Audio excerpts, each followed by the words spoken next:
जागा लोकसभाची देणार अशी चर्चा आहे. मी म्हटलं ना, मला माहिती तुमच्याकडूनच मिळत असते, त्याच्याबद्दल तुमच्या सगळ्यांचा मी आभारी आहे.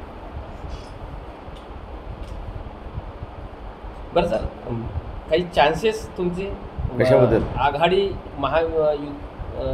महायुतीमध्ये कुठे कुठे जाणार तुम्ही, की एकलारे चलोचीच भूमिका राहील तुमची? ज्यावेळेस जायचं त्यावेळेस आम्ही सांगू ना काय करायचं ते. आगामी आता कसं आहे, अगदी तोंडावर निवडणुका आल्या, निवडणुका जरी घोषित झालेल्या नसल्या तरी ज्या पद्धतीनं तुमचा धडाका सुरू झालेला आहे सभांचा, तुमच्या सभांना होणारी गर्दी हे बघता तुम्ही आणि माध्यमांमध्ये सुद्धा आता बातम्या येत आहेत की आंबेडकर हे एकला चलोरेची भूमिका घेतात की काय? मी म्हटलं ना, आम्ही अजून काहीही ठरवलेलं नाही. आम्ही असं आमची मशिनरी ऑइलिंग करतोय. काय तुम्ही अजूनही पालकत्वाची वाट पाहताय? 95,000पेक्षा अधिकच्या कुटुंबाचे आयुष्य आनंदाने भरले आहे. आजच कॉल करा आणि मिळवा फर्टिलिटी ट्रीटमेंटवर सूट आणि सर्वांना द्या आनंदाची बातमी. ऑइलिंग झाल्यानंतर मग आम्ही ठरवू काय करायचं ते. जर सर आघाडीमध्ये जर तुम्हाला जर तर समाविष्ट ते जर कधी करत असेल तर किती जागांची तुम्ही मागणी करणार महाराष्ट्रातील? No idea. जसं आता मला तुम्ही no idea. तीन लोकसभेचे उमेदवार काल घोषित केलेले आहेत. कोणी घोषित केलं? तुमच्याकडनं एक वर्धेला संभाव्य उमेदवार तुमचे घोषित कोणी झालेले घोषित आहेत. केलं? तुमच्या वंचितचे. कोणी? काल तुम्ही पण मीडियावर होते का? माझं म्हणणं असं आहे की तुम्ही पत्रकार म्हणून वाचन कमी करताय हे याचं तुम्हाला फार मोठं दुर्दैव आहे. तीन जे मीडियामध्ये जे येत आहेत म्हटलं ना की तुम्ही वाचन फार कमी करता. हां.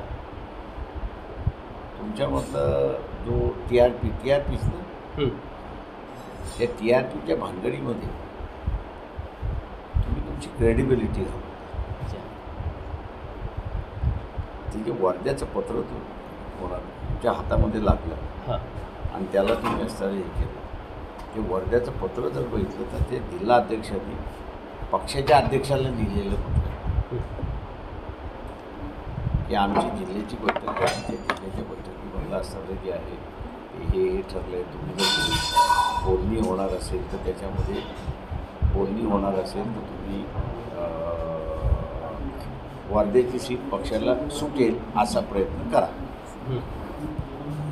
पत्राचा आशय तो आहे.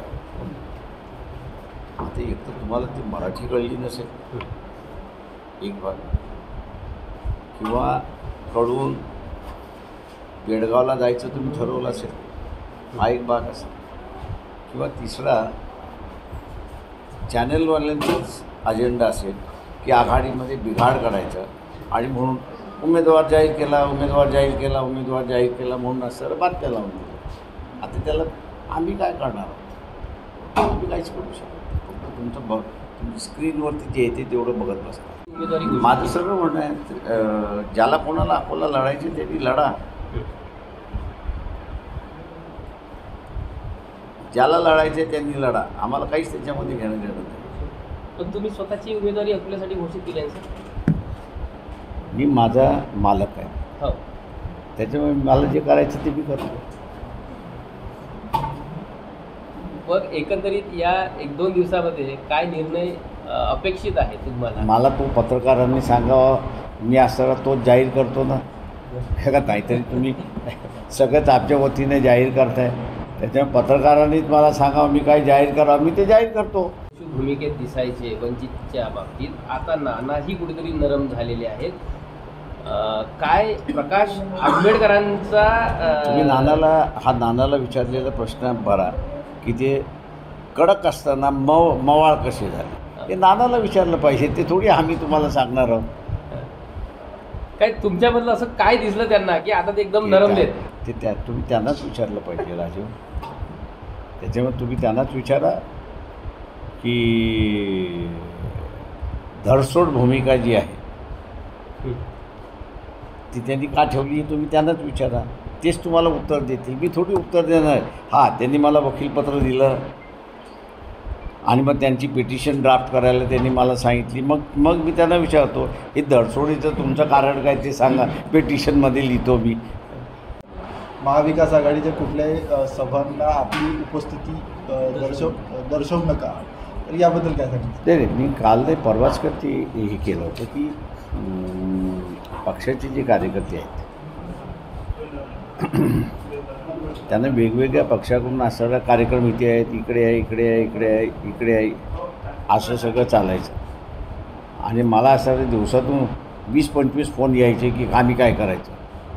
म्हणून मी एकदाच व्हिडिओ रिलीज करून की आम्ही जोपर्यंत सांगत कोणपर्यंत जायचं नाही, ते आम्ही आपलं इंटरनल कम्युनिकेशन होतं.